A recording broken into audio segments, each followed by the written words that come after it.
Rasulullah SAW adalah sosok panutan bagi umatnya, sehingga umatnya menjadikan beliau sebagai suri teladan dalam hidupnya. Kendati demikian, perlu diketahui ada perbuatan Nabi SAW yang tidak wajib diikuti umatnya. Salah satunya beristri lebih dari 4. Lantas, apa saja perbuatan yang boleh bagi Nabi SAW tapi haram bagi umatnya? Hal apa yang wajib bagi Nabi SAW sementara sunnah bagi umatnya? Serta, adakah hal yang haram buat Nabi SAW tetapi boleh buat umatnya? Boleh bagi Nabi SAW, haram bagi umatnya. Mengikuti apa yang dilakukan oleh Nabi Muhammad SAW merupakan salah satu prinsip penting dalam Islam. Bahkan ketaatan kepada beliau merupakan syarat mutlak ketaatan kepada Allah Azza wa Jalla. Akan tetapi ada beberapa hal yang boleh dikerjakan Nabi SAW tapi haram bagi umatnya, yakni berpuasa wishal. Puasa wishal adalah puasa yang tidak berbuka saat maghrib, hingga puasa itu bersambung terus sampai esok harinya. Nabi Muhammad SAW berpuasa wishal karena hukumnya wajib bagi beliau, sementara umatnya justru haram untuk melakukan puasa wishal. Hal lain yang sifatnya boleh bagi Nabi SAW tapi haram bagi umatnya adalah beristri lebih dari 4. Kebolehan ini hanya berlaku bagi beliau, sementara diharamkan bagi umatnya. Namun, di sisi lain ada umat Islam yang sembrono dalam mengikuti sunnah Rasul. Mereka hanya mengikuti tingkah laku beliau yang sesuai dengan kepentingan dan hawa nafsunya. Sedangkan perbuatan yang dianggap tidak sejalan dengan kepentingan dan hawa nafsunya ia ditinggalkan. Misalnya, mereka hanya mengikuti perbuatan beliau berupa menikahi lebih dari 1 perempuan, tapi tidak mengikuti keseriusannya dalam beribadah kepada Allah Azza wa Jalla. Wajib bagi Nabi SAW sunnah bagi umatnya. Allah Azza wa Jalla menjadikan Nabi SAW sebagai sosok panutan bagi seluruh manusia. Amalan dilakukan beliau patut dijalankan oleh setiap muslim, baik itu dalam ibadah maupun aktivitas lainnya dalam kehidupan sehari-hari.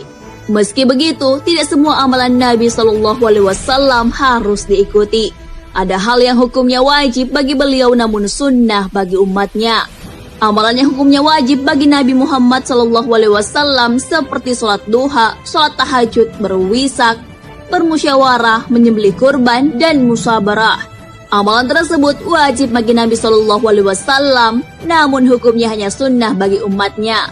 Adapun kebiasaan Nabi Muhammad SAW yang memelihara atau memanjangkan jenggot termasuk sunnah yang harus diikuti masih menjadi perdebatan ulama. Sebagian ulama menegaskan memanjangkan jenggot merupakan sunnah Rasul yang perlu diikuti, berpedoman pada Rasulullah SAW. Potonglah kumis dan panjangkan jenggot. Hadis riwayat Muslim. Sementara sebagian ulama berpendapat memanjangkan jenggot merupakan kebiasaan Rasul dan orang Arab, sehingga tidak harus diikuti umatnya. Mereka berargumentasi alasan memanjangkan jenggot agar berbeda dengan Yahudi dan bangsa non-Arab. Haram bagi Nabi SAW, sunnah bagi umatnya. Ada perbuatan yang boleh bagi Nabi SAW tetapi haram bagi umatnya. Ada pula yang boleh bagi beliau dan hukumnya sunnah bagi umatnya. Hal yang haram bagi Nabi dan boleh bagi umatnya ialah menerima harta zakat. Semiskin apapun seorang Nabi, diharamkan menerima harta zakat. Demikian juga berlaku pada keluarga beliau.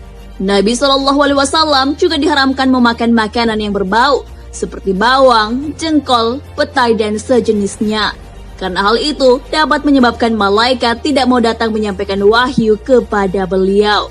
Sementara umatnya hukumnya halal dan tidak berdosa.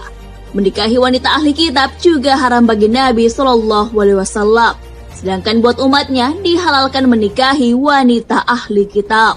Hal lainnya yang hukumnya haram bagi Nabi namun dibolehkan bagi umatnya ialah menikahi wanita yang tidak hijrah ke Madinah.